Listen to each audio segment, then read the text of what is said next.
bersama-sama ya. Nah, bismillahirrahmanirrahim. Sebelum ke materi, pertama-tama mungkin Ibu akan mengajak kalian dulu berdoa ya, yang biasa kalian lakukan sebelum belajar. Kalian biasa melakukan berdoa. Biar apa? Biar ilmunya bermanfaat, biar barokah. Nah, dibiasakan sebelum memulai belajar kita harus berdoa dulu ya. Belajar apa saja, bukan hanya pendidikan agama saja, tapi semua mata pelajarannya.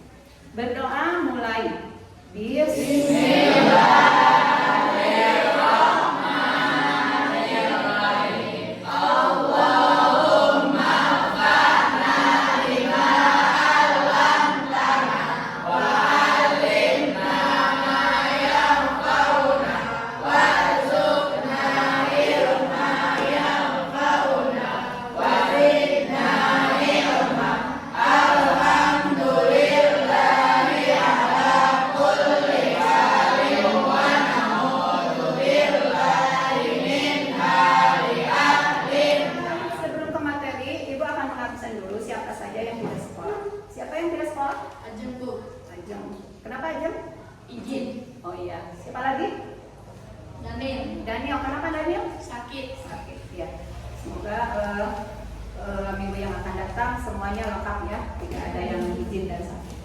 Nah, alhamdulillah sekarang kita sudah masuk ke materi tentang jujur. Dan materi yang sebelumnya minggu yang lalu sudah Ibu jelaskan, yaitu tentang apa? Miras. Ya, tentang miras ya. Konsumsi minuman keras ya. Masih ingat? Masih.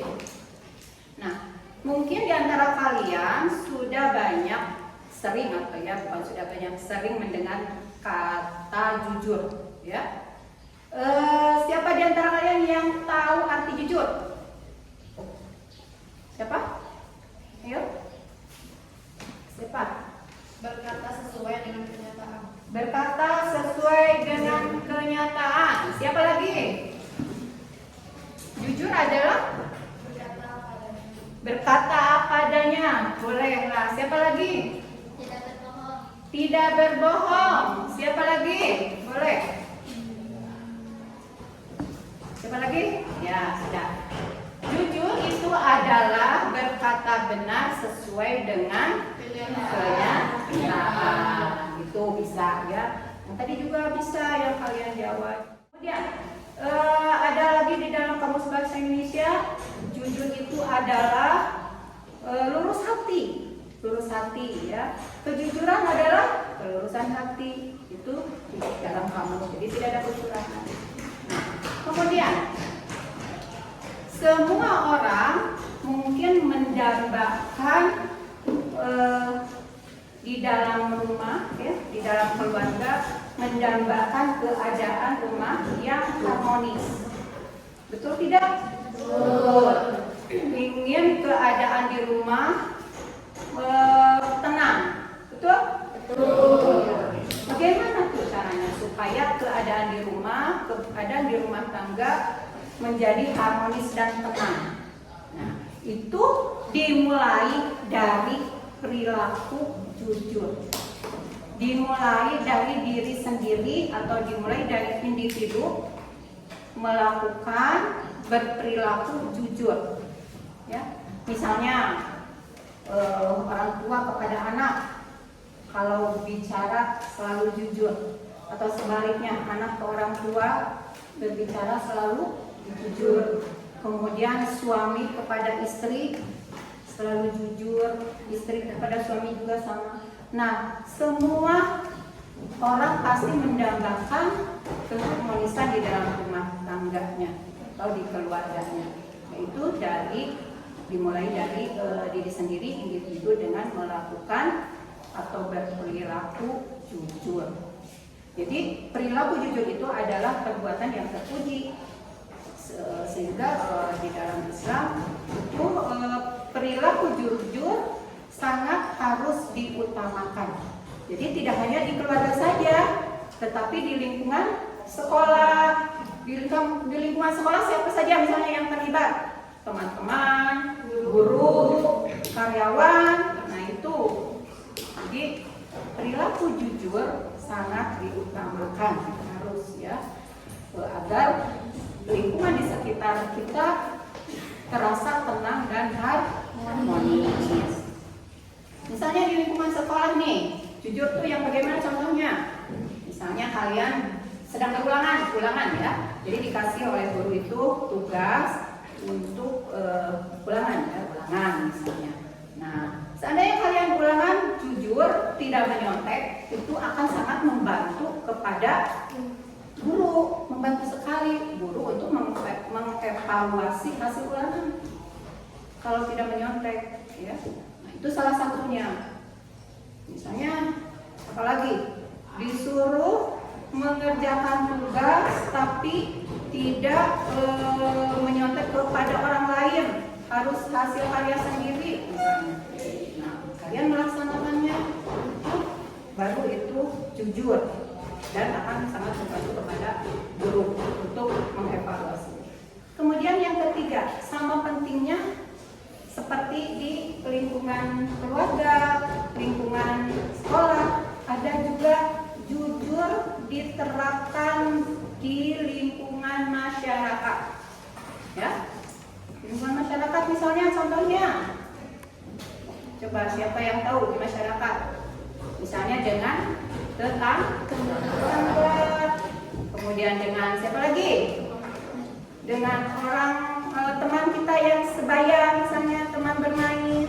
Nah, itu bisa diterapkan di dalam kehidupan sehari-hari. Ya, jadi perilaku jujur itu sangat penting untuk keharmonisan dan ketenangan. Ya, jadi ada 3, yaitu bisa diterapkan di keluarga. Kemudian di mana lagi? Di sekolah, dan yang ketiga di lingkungan masyarakat. Itu jujur. Ada lagi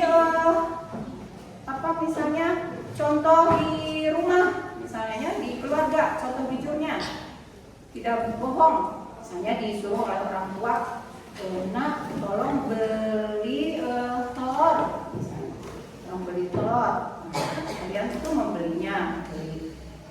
Setelah membeli, padahal ada uang kembaliannya. Kemudian sampai di rumah kalian bilang ke ibu misalnya, Bu ini telurnya, mana kembaliannya?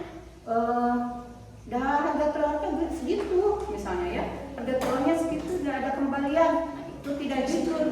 Itu contoh di keluarga ya. Jadi kalau ada misalnya di sekolah atau di keluarga ataupun di masyarakat tidak perilaku jujur tidak dimiliki atau tidak dilaksanakan, itu betapa sangat ya akan menimbulkan kebencian, pertengkaran ataupun permusuhan. Seandainya perilaku jujur itu tidak diutamakan, pasti. Contohnya di rumah ada yang tidak jujur, pasti akan menimbulkan kebencian atau pertengkaran atau permusuhan. Ya, nah itu salah satunya. Seandainya tidak mengutamakan kejujuran. Jadi alangkah pentingnya sikap jujur itu. Ya. Kemudian apa manfaatnya sikap jujur itu? Coba siapa yang tahu? Manfaatnya ada? Nah, manfaatnya akan dipercaya oleh orang lain. Akan dipercaya oleh orang lain. Terus apa lagi? Siapa yang tahu manfaatnya nih?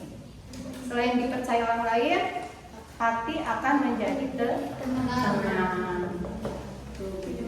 Kemudian apa lagi? Tidak menimbulkan masalah. Tidak akan menimbulkan masalah. Bisa. Apa lagi? Banyak teman. Boleh. Apa lagi? Akan mendapat pahala ya. Iya, mendapat pahala dari Allah. Itu mungkin tentang jujur ya.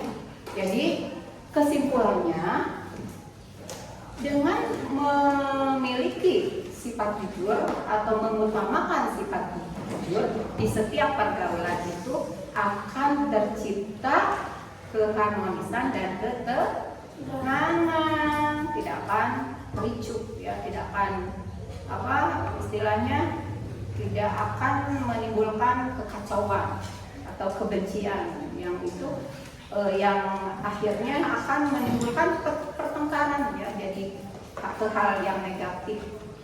Tapi kalau jujur itu akan membawa ke surga. Seperti di dalam hadis ya, sabda Rasulullah SAW, seorang bendahara yang berlaku jujur dalam melaksanakan tugasnya dan bersedekah kepada orang yang berhak menerimanya, yang diperintahkan oleh atasannya atau majikannya, maka ia akan mendapatkan pahala sama dengan orang yang bersedekah. Itu di dalam hadis. Itu ada hadisnya, ada keterangan. Hanya Ibu pesan ke kalian agar di setiap pergaulan kalian dimanapun itu, misalnya di sekolah, di rumah ataupun di masyarakat, agar mengutamakan sikap jujur. Ya. Nah, mungkin sampai di sini dulu materi kita. Siapa dulu yang mau bertanya? Coba. Paham sampai di situ? Paham. Kalau ada yang belum paham, silakan bertanya. Ada? Sudah. Ya sudah. Jadi intinya tadi sudah dijelaskan kesimpulannya. Sudah paham kalian tentang jujur? Insya Allah minggu yang akan datang kita lanjutkan ke materi yang selanjutnya, yaitu menegakkan keadilan. Ya sampai di sini dulu pertemuan kita dalam materi jujur. Baiklah anak-anak, sebelum kita pulang akan Ibu kasih tugas untuk menulis surat Al-Maidah ayat 8, dan itu yang pertama ya. Dan yang kedua, tulis manfaat-manfaat apa yang bisa diambil dari sikap jujur, 5 saja ya, 5 saja. Kemudian yang ketiga, kerugian-kerugian apa yang bisa timbul jika melakukan tidak jujur ya. Hanya 3 soal saja. Jadi yang pertama, tulis Quran surat Al-Maidah ayat 8. Yang kedua, manfaat-manfaat apa yang bisa diambil dari sikap jujur, 5 saja. Kemudian kerugian-kerugian apa yang bisa timbul dari sifat tidak jujur, 5 juga sama. Nah, hanya itu.